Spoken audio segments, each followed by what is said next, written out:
Hello friends, अपना नया lecture start कर रहे हैं। चैप्टर चल रहा है हमारा कंपाउंड इंटरेस्ट। ये चैप्टर क्लास 8 सीबीएसई और क्लास 9 आईसीएसई दोनों के सिलेबस में मौजूद है। चलिए क्वेश्चन आपकी स्क्रीन पर आ रहा है, मैं भी पढ़ता हूँ question. The simple interest on a sum of money. The simple interest on a sum of money का मतलब है on a sum of money हमेशा प्रिंसिपल होता है और क्वेश्चन में इस बार आपको प्रिंसिपल दिया नहीं हुआ, ये आपको मतलब इस बार निकालना पड़ेगा। तो मैंने उसको क्या ले लिया, पी लेट ले लिया। तो सम ऑफ मनी हमेशा प्रिंसिपल को डिनोट करता है, जो इस बार आपको क्वेश्चन में दिया हुआ नहीं है। कह रहा है for 2 years eight 4% per annum. तो टाइम पीरियड देखो कितना दिया हुआ है, 2 years दिया हुआ है। और रेट ऑफ इंटरेस्ट क्या दिया हुआ है, रेट दिया हुआ है आपको 4% और पीछे लिखा है पर एनम। ये बहुत इंपॉर्टेंट चीज होता है, ध्यान रखना। मतलब लाइन को अगर शुरू से पढ़े द सिंपल इंटरेस्ट, फिर बीच की सारी लाइन भूल जाओ, लास्ट में पढ़े इज 340। तो क्वेश्चन में दिया है द सिंपल इंटरेस्ट इज 340। ध्यान से समझना, यहाँ आपको सिंपल इंटरेस्ट 340 दिया है, जिसमें प्रिंसिपल गिवन नहीं है, टाइम और रेट आपको गिवन है। क्वेश्चन कह रहा है find the sum of money. तो चलो पहले वो सम ऑफ मनी ही निकाल लेते हैं। अब सिंपल इंटरेस्ट का फॉर्मूला क्या होता है, P into T into R upon 100। हमें पी निकालना है और सारी वैल्यू हमें दी हुई है। तो सिंपल इंटरेस्ट कितना है, 340 इज इक्वल टू पी, ये फाइंड करना है। टी कितना है, 2 साल, आर 4 और अपॉन का 100। अब क्योंकि पी की वैल्यू निकालनी है, तो जो पी के साथ डिवाइड हो रहा है वो इक्वल में जाके मल्टीप्लाई हो जाएगा, और जो मल्टीप्लाई हो रहा है वो इक्वल में जाकर डिवाइड हो जाएगा। तो 340 इंटू 100 अपॉन 2 इंटू 4 और इज इक्वल टू पी। अब इसको सॉल्व कर लेते हैं। तो ये सॉल्व करके आ रहा है 4250। तो 4250 रुपीज आ गया हमारा प्रिंसिपल। तो पहला फाइंड हो गया। अब देखते हैं सेकंड पार्ट क्या कह रहा है। Find the compound interest on this sum. मतलब ये जो हमने सम निकाला है इसी पे कंपाउंड इंटरेस्ट निकालना है। ठीक है, देखते हैं जरा। तो सी आई फाइंड आउट करेंगे। उसके लिए सम क्या है आपका, प्रिंसिपल क्या है, वो है 4250 जो हमने पहले वाले पार्ट से निकाला है। आगे कह रहा है फॉर 1 ईयर। तो टाइम कितना दिया हुआ है, टाइम दिया हुआ है आपको 1 year. Payable half yearly eight the same rate. अब पेबल हाफ ईयरली का मतलब क्या हुआ, हाफ ईयरली का मतलब होता है 6 महीने। मतलब ये जो 1 साल है इसको हाफ ईयरली के हिसाब से चेंज करना पड़ेगा। अब 1 साल में 6 महीने कितनी बार आएंगे, तो जवाब है 2 बार आएंगे। 6 महीने और 6 महीने 2 बार आ गए, 1 साल भी हो गया। तो यहाँ पर आपका एन का वैल्यू क्या हो गया, 2। क्योंकि कंपाउंड इंटरेस्ट में टी नहीं होता, एन होता है, और एन को ईयरली, हाफ ईयरली और क्वार्टरली के हिसाब से निकालना पड़ता है। क्योंकि यहाँ हाफ ईयरली दिया हुआ है तो 1 साल में 6 महीने कितनी बार होंगे, 2 बार, एन 2 हो गया। और रेट देखो कितना है, सेम रेट बोल रहा है। रेट कितना है, 4%। तो 4% तो नहीं ले पाएंगे क्योंकि हाफ ईयरली में क्या होता है, रेट भी हाफ हो जाता है। तो 4/2 दैट इज इक्वल टू 2%। तो यहाँ पर रेट भी आपका आधा हो गया और हाफ ईयरली के हिसाब से अपना टाइम भी चेंज कर लिया बस। अब सीआई निकालते हैं। अब सीआई डायरेक्टली तो निकलता नहीं है, उसके लिए पहले क्या निकालना पड़ता है, अमाउंट। पी 1+r/100 की पावर n, सारी वैल्यूज डाल दीजिए, ए आ जाएगा यहाँ से। तो पी है 4250 ब्रैकेट 1+r कितना है 2 अपॉन 100 की होल पावर n, n हो गया 2।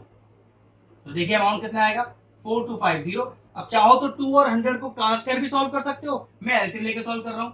तो 100 आ गया नीचे एलसीएम, ये हो गया 100 प्लस 2 की होल पावर 2। तो कितना आ गया 4250 इंटू 102 अपॉन 100 इंटू पावर में 2 लग रहा है, एक बार 102 अपॉन 100 एक बार और लिखना पड़ेगा। तो ये अमाउंट सॉल्व करके कितना आ रहा है 4421 रुपीज और 70 पैसे। अब अमाउंट आ गया, निकालना तो सी आई है ना। अब सी आई का फॉर्मूला क्या होता है, सी आई होता है ई माइनस प्रिंसिपल। मतलब 4421.70 पैसा माइनस प्रिंसिपल। प्रिंसिपल कितना है 4250। तो आंसर आएगा 171.70 पैसा। तो फाइनल आंसर आ गया आपका। कुछ नहीं करना था, बस हाफ ईयरली के हिसाब से टाइम पीरियड और रेट ऑफ इंटरेस्ट चेंज करना था। चलिए नेक्स्ट क्वेश्चन आपकी स्क्रीन पर आ रहा है। A simple interest on a certain some of money. फिर से वही a certain some of money, मतलब इस बार भी आपको प्रिंसिपल दिया नहीं है, तो पक्की बात पहले प्रिंसिपल आपको निकालना ही पड़ेगा। कह रहा है प्रिंसिपल हमने आपको दिया नहीं है, और सिंपल इंटरेस्ट वो बाद में लिखा होगा जरूर कितना दिया है, फॉर 3 इयर्स। पहले टाइम निकाल लेते हैं। तो टाइम हो गया आपका 3 इयर्स, और रेट ऑफ इंटरेस्ट दिया है आपको 5%। और देखो लास्ट में फिर लाइन में क्या लिखा हुआ है, इज 1200, मतलब the simple interest is 1200। Language इस तरह की है कि सिंपल इंटरेस्ट पहले बोल दिया और उसका रुपीज वाला पार्ट बाद में दिया है। ठीक है, तो सिंपल इंटरेस्ट 1200 रुपए है जब टाइम 3 साल है और रेट ऑफ इंटरेस्ट 5% है। अब क्वेश्चन क्या कह रहा है, find the amount due and the compound interest on this सम।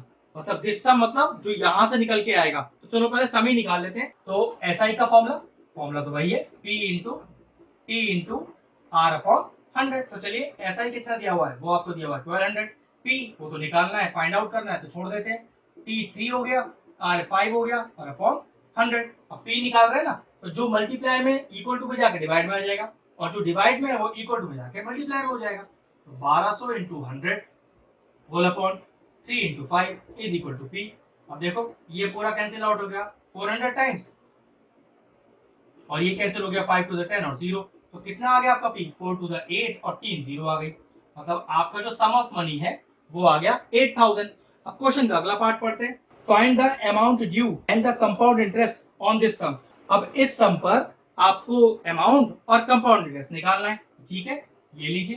तो प्रिंसिपल आपका कितना 8000 जो अभी आया, निकालना क्या क्या है, अमाउंट भी निकालना है और सीआई भी निकालना है। रेट और टाइम देख लेते हैं कितना कितना दिया हुआ on this sum at the same rate. Okay, rate same रखना है। रेट कितना है आपका 5%। टाइम पीरियड और चेक कर लेते हैं।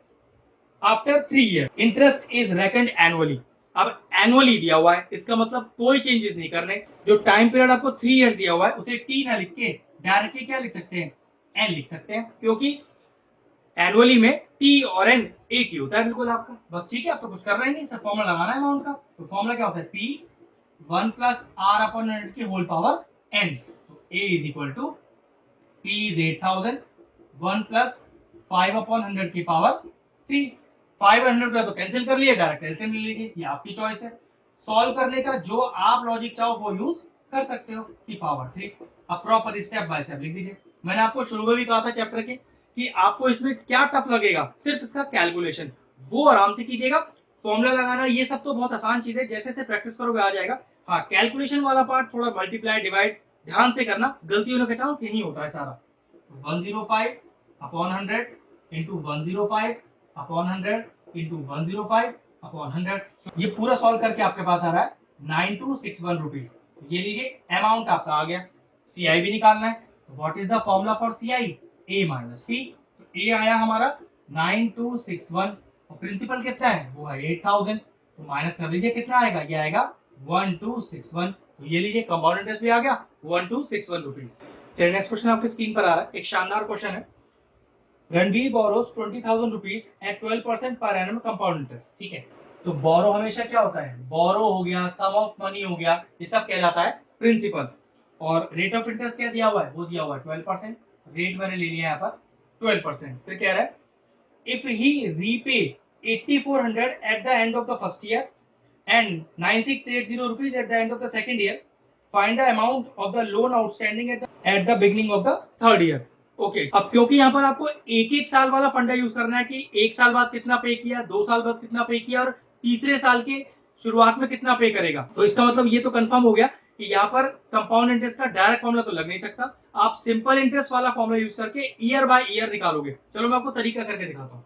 सबसे पहले फर्स्ट ईयर का सिंपल इंटरेस्ट निकालते हैं। तो देखो पहला साल, एक साल की बात कर रहे हैं, पहले साल की। ठीक है, फॉर्मूला होता है P into T into R upon 100। तो पी कितना 20,000। अब टी टाइम बोल तो दिया कि पहले साल के निकाल रहे हैं, एक साल के लिए, तो डायरेक्टली 1 इंटू 12 और अपॉन 100। तो चलिए कितना आ गया, ये 0 0 चला गया दोनों, 12 टू द 24 और 2 0। तो सिंपल इंटरेस्ट कितना आ गया 2400 आ गया। उसके बाद हम क्या निकालते हैं, अमाउंट। अमाउंट का फॉर्मूला क्या होता है, ये होता है पी प्लस एस आई। तो कितना है पी, पी है आपका 20,000 और एस आई कितना आ गया 2400। तो कुल मिला के आ गया 22,400 रुपए। वैसे तो जो फर्स्ट ईयर का अमाउंट होता है वो सेकेंड ईयर का प्रिंसिपल बनता है, लेकिन क्वेश्चन में एक बात की गई है कि ये जो अमाउंट बना 22,400 रुपीज, उसमें से कुछ हिस्सा उसने पे कर दिया। देखो क्या लिखा है, if he repay 8400 at the end of the first year. तो at the end of the first year उसे कितना देना चाहिए था, at the end of the first year कितना अमाउंट बना 22,400। लेकिन इस 22,400 में से उसने 8400 पे कर दिया, मतलब रिमेनिंग अमाउंट, मतलब कितना अमाउंट रह गया 22,400 में से 8400 वो पहले ही आपको दे गया। तो कुल कितना बचेगा, तो 14,000 रुपए रह गया अमाउंट पहले साल का। और यही जो पहले साल का अमाउंट होता है वही सेकंड ईयर के लिए प्रिंसिपल बनता है। अब मैं लाइन कह देता हूं, यहां लिखता हूं सेकंड ईयर। देखो यहां आप लिखा ना फर्स्ट ईयर, अब सेकेंड ईयर, साल तो एक ही है ना, दूसरा साल, तो दूसरा साल एक है, ठीक है, ध्यान रखना। ये मैं इसलिए बता रहा हूँ क्योंकि टाइम पीरियड को 1 लेना है मुझे यहाँ।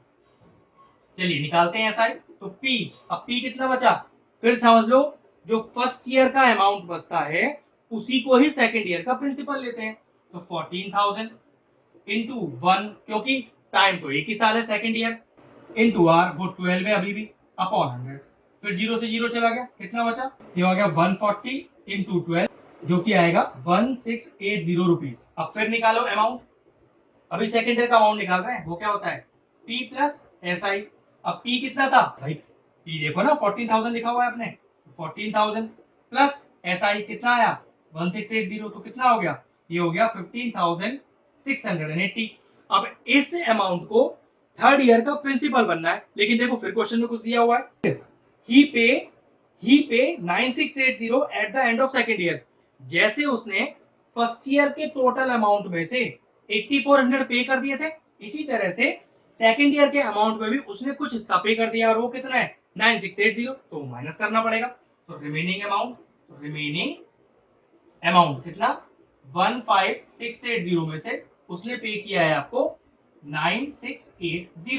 अब देखो कितना रह गया, ये रह गया रुपीज, सॉल्व कर लेते हैं, तो 0 0 0 और ये रह गया 6000, तो 6000 रुपए उसका अमाउंट रह गया सेकेंड ईयर के एंड में। अब यही सेकेंड ईयर का अमाउंट थर्ड ईयर के लिए प्रिंसिपल बनेगा, लेकिन देखो क्वेश्चन क्या कह रहा है, find the amount of the loan outstanding at the beginning of the third year. तो थर्ड ईयर निकालना नहीं है, बस ये बताना है कि थर्ड ईयर के बिगिनिंग में कितना अमाउंट रह गया।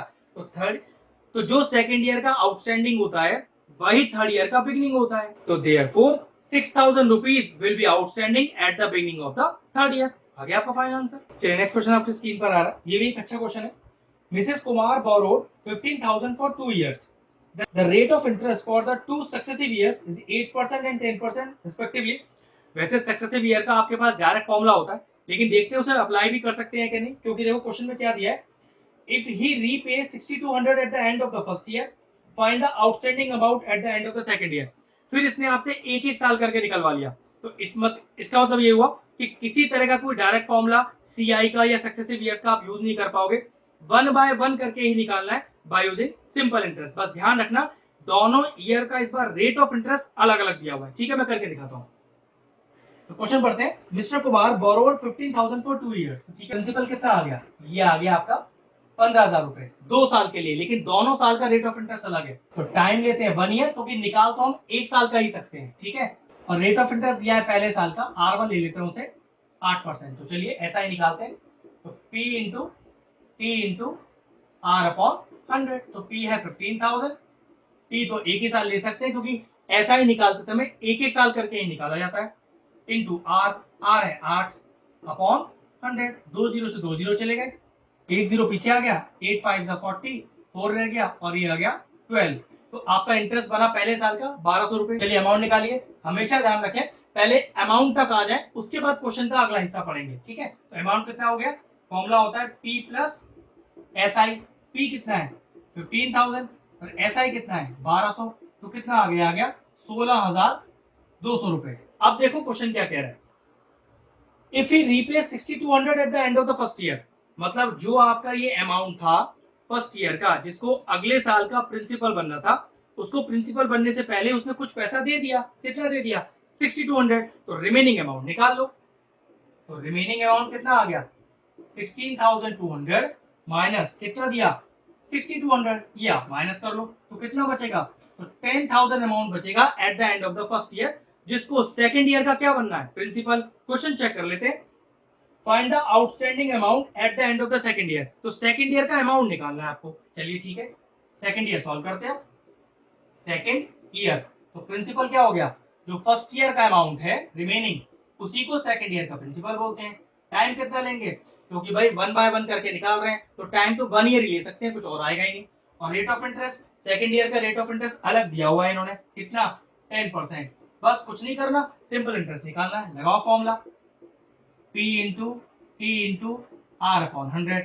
P कितना है 10,000, T is 1, R is 10 upon 100, solve करना है, 2 जीरो 2 जीरो हो गया, कितना आ गया 1000 रुपए आ गया, सिंपल इंटरेस्ट। अमाउंट निकालो, अमाउंट होता है कितना, पी प्लस एस आई।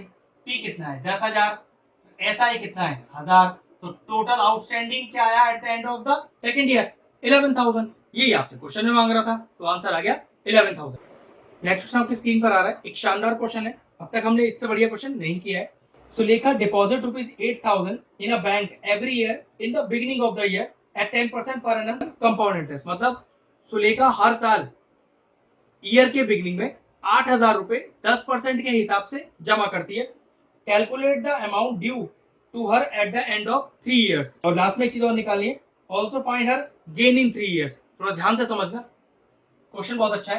पहले फर्स्ट ईयर की बात करते हैं। आप समझ ही सकते हो कि आपको 3 साल के एंड में, बिगिनिंग में अगर ये शब्द आते हैं तो डायरेक्टली सीआई का फॉर्मूला तो नहीं अप्लाई किया जा सकता, आपको ईयर बाय ईयर ही निकालना पड़ेगा इसके अंदर यूजिंग सिंपल इंटरेस्ट। तो सबसे पहले फर्स्ट ईयर का निकालते हैं। फर्स्ट ईयर के लिए प्रिंसिपल सबसे पहले वो बिगिनिंग में कितने रुपए जमा करती है, 8,000 रुपए जमा करती है। टाइम, क्योंकि एक साल की ही बात चल रही है और सिंपल इंटरेस्ट के फंडे में 1 ईयर ही होता है हमेशा। और रेट ऑफ इंटरेस्ट कितना है उसका 10%। तो पहले साल का पहले ऐसा ही निकालते हैं, कितना आया P into T into R और अपॉन 100, दो जीरो गए। तो पहले साल का ऐसा ही कितना आया 800 रुपए। अब पहले साल का अमाउंट निकालते हैं। अमाउंट का फॉर्मूला क्या होता है, P प्लस एस आई। तो P कितना था 8,000 और कितना आया एस आई 800 रुपए। तो कुल मिलाकर उसके पास 8800 रुपीज आए। नियम तो ये है कि ये 8800 जो फर्स्ट ईयर का अमाउंट था वो सेकंड ईयर का प्रिंसिपल बनना चाहिए था। अब क्वेश्चन के स्टार्टिंग में क्या कह रहा है कि वो हर साल 8,000 रुपए जमा करेगी। मतलब जब सेकंड ईयर स्टार्ट होगा तो सेकंड ईयर का प्रिंसिपल क्या होगा, ये अमाउंट जो फर्स्ट ईयर का है प्लस 8,000 रुपए फिर ऐड कर देगी, जो जाकर प्रिंसिपल में ही जुड़ जाएंगे। तो कुल कितना हो गया, तो कुल प्रिंसिपल हो गया सेकंड ईयर के लिए 16,800। अब बात उतना ही है, टाइम 1 ईयर ही है और रेट 10% ही है। मतलब क्वेश्चन में दिया है कि सुलेखा जी हर साल जब भी बिगनिंग होती है ईयर की 8,000 रुपए जमा कर देते हैं। अब वो 8,000 रुपए जमा किस में होंगे, पक्की बात है जो फर्स्ट ईयर का अमाउंट होगा वो सेकंड ईयर का प्रिंसिपल बनेगा, लेकिन सेकंड ईयर के प्रिंसिपल में 8,000 वो और ऐड हो जाएंगे। तो कुल मिलाकर कितना हो जाएगा 16,800। फिर निकालो ऐसा ही, बिल्कुल यही केस देखो थर्ड के लिए भी होना है अभी। तो पहले सिंपल इंटरेस्ट निकाल लेते हैं। तो P into T into R upon 100, दो जीरो चले गए, कितना आ गया 1680। चलो सेकंड ईयर का अमाउंट निकालो, वो क्या होता है P प्लस एस आई। तो P कितना है 16,800 और एस आई कितना है 1680। चलो जोड़ो कितना आया, कितना हो गया 18,480 रुपीज। अब नियम तो यही कहता है कि सेकंड ईयर के अमाउंट को थर्ड ईयर का प्रिंसिपल बनना है, लेकिन थर्ड ईयर जैसे ही स्टार्ट हुआ तो सुलेखा जी आई और फिर 8,000 रुपए जमा कर दिए। और वो 8,000 किस में जमा होंगे, जो और वो 8,000 रुपए किस में जमा होंगे, जो थर्ड ईयर का प्रिंसिपल होगा। अब थर्ड ईयर का प्रिंसिपल क्या है, जो सेकंड ईयर का अमाउंट है। 18,480 में उन्होंने 8,000 फिर जमा कर दिए। अब ये प्रिंसिपल कितना बन गया 26,480। टाइम अभी भी 1 ईयर और रेट ऑफ इंटरेस्ट अभी भी 10%। चलो ऐसा ही निकाल लेते हैं थर्ड ईयर के लिए, यहां लिख दीजिएगा थर्ड ईयर। तो P into T into R और अपॉन 100, दो जीरो से ये दो जीरो चली गई, कितना आ गया 2640। अमाउंट निकालो थर्ड ईयर का। तो थर्ड ईयर का अमाउंट हो गया P प्लस एस आई, तो 26,480 प्लस 2640, तो ये कुल मिला के आया 29,128 रुपीज। अब थर्ड ईयर के एंड का जो अमाउंट था वो आ गया 29,128 रुपए। क्वेश्चन देखो क्या क्या कह रहा है हमसे, calculate the amount due at the end of the 3 years. तो लो जी at the end of the 3 year कितना आ गया, अमाउंट तो आ गया। एक पार्ट और कह रहा है find her gain in the 3 years. तो गेन का मतलब क्या हुआ कि भाई कुल उन्हें इतना पैसा मिला, लेकिन उन्हें हर साल इन्वेस्ट कितना किया था, 8,000 फर्स्ट ईयर में, 8,000 सेकंड ईयर में, 8,000 थर्ड ईयर में। तो 8 थे 24, तो 3 साल में 24,000 तो उन्होंने इन्वेस्ट कर दिया, मिला कितना 29,128। तो गेन कितना हुआ, तो भाई 29,128 में से 24,000 माइनस कर दीजिए, तो गेन निकाल लेते हैं। तो कुल कितना मिला उन्हें 28,128 माइनस कुल कितना जमा किया था, हर साल 8,000 जमा किए थे 3 साल तक, तो 8 थी 24, तो 24,000 जमा किया 29,128 मिल गया। तो कितना आ गया उनका गेन 5,128। तो ये लीजिए फाइनल आंसर आ गया। एक शानदार क्वेश्चन था, ध्यान से करिएगा क्योंकि यहाँ पर हर साल का जो प्रिंसिपल होता है उसमें 8,000 रुपीज आपको अलग से ऐड करने हैं। चलिए नेक्स्ट क्वेश्चन आपकी स्क्रीन पर आ रहा है, ये भी बढ़िया क्वेश्चन है। A man borrows rupees 5,000 at 12% compound interest per annum. Interest payable after 6 months. मतलब आप जो इंटरेस्ट पे करोगे वो हर 6 महीने पे करोगे। अब ध्यान रखना 6 महीने तो सॉल्व होता नहीं है, उसके लिए आपको क्या करना पड़ेगा, जो मंथ है 6 उसको 12 से डिवाइड करके ईयर बनाना पड़ेगा। लेकिन आप रीपेमेंट जो कर रहे हो वो हर 6 महीने बाद कर रहे हो, तो इसका मतलब ये हो गया कि यहाँ पर भी आपको थोड़े थोड़े हिस्से में ही पैसे वापस करने, तो डायरेक्टली सीआई का फॉर्म नहीं लगेगा, इसमें भी आपको एसआई का फॉर्मूला ईयर बाय ईयर आप कह सकते हैं कि 6 मंथ करके निकालना है। तो देखो कैसे, सबसे पहले प्रिंसिपल देख लेते हैं। तो प्रिंसिपल कितना है 5,000 और रेट ऑफ इंटरेस्ट कितना है, रेट ऑफ इंटरेस्ट है 12। देखो अब क्या बात करेंगे, तो फर्स्ट ईयर तो लिख नहीं सकते, तो क्या लिखूंगा फर्स्ट 6 मंथ, क्योंकि जो रीपेमेंट हो रहा है वो हर 6 महीने बाद हो रहा है, तो 6 महीने का इंटरेस्ट निकाल रहे हैं। कितना आएगा देखो, P into T into R upon 100। तो P कितना 5,000। वैसे T तो टाइम है, लेकिन टाइम यहाँ मंथ में दिया है, मैंने आपसे कहा था मंथ में टाइम हो ही नहीं सकता, तो 6 मंथ को ईयर कैसे बनाऊं, डिवाइडेड बाय 12 करके, इंटू आर, आर कितना 12 और अपॉन 100। ये 12 से 12 चला गया, 2 0 चले गए, तो 5 6 30, तो 300 रुपए आ गया इंटरेस्ट। फर्स्ट ईयर का अमाउंट निकालो, अमाउंट क्या होता है P प्लस आई, कोई P प्लस एस आई एक ही बात होती है। तो P हो गया 5,000, एस आई कितना आया आपका 300 रुपए, तो कुल मिलाकर पहले 6 महीने का अमाउंट आया 5,300। लेकिन क्वेश्चन क्या कह रहा है, he pay back 1,800 at the end of every 6 months। मतलब जैसे ही 6 महीने का उसका अमाउंट बनता है वो 1,800 रुपए वापस कर देता है। तो हिसाब से तो अगले 6 महीने के लिए ये क्या होना चाहिए प्रिंसिपल, लेकिन 1,800 रुपए तो वो दे चुका है, तो क्या करोगे पहले क्या निकालो रिमेनिंग अमाउंट। तो चलो 5,300 में से 1,800 माइनस कर दो, कितना आएगा 0 0, 13 में से 8 गया 5 और 4 में से 1 गया 3, तो 3,500 अमाउंट आ गया फॉर द नेक्स्ट 6 मंथ। और ये अमाउंट नेक्स्ट 6 मंथ का क्या हो जाएगा प्रिंसिपल, तो लिखेंगे simple interest for next 6 months. ठीक है, प्रिंसिपल कितना है वो है 3,500 टाइम 6 मंथ्स, जिसको मैं डिवाइडेड बाय 12 करके ईयर बनाऊंगा, तो 6 अपॉन 12 ईयर कर दिया।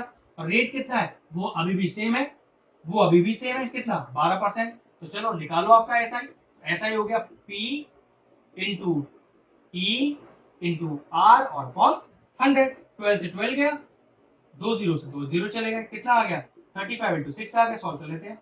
6 5 30, 3 कैरी हो गया, 6 3 18 और 21, तो 210 रुपए आ गया। अब सेकंड ईयर का अमाउंट निकालते हैं।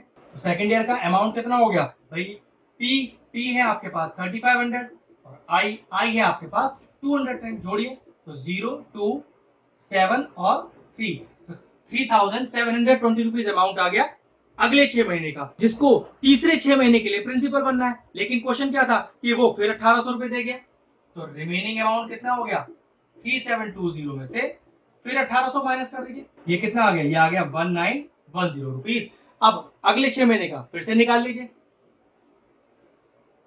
तो एसआई फॉर नेक्स्ट 6 मंथ। अब ये ध्यान रखना ये छठा महीना आप तीसरी बार ले रहे हो, मतलब 18 महीने, क्योंकि क्वेश्चन में देखो क्या कह रहा है, calculate the third payment he has to pay at the end of 18 months. मतलब ये आखिरी बार है जब आप 6 महीने का निकाल रहे हो, क्योंकि 18वां महीने चल रहा है आपका।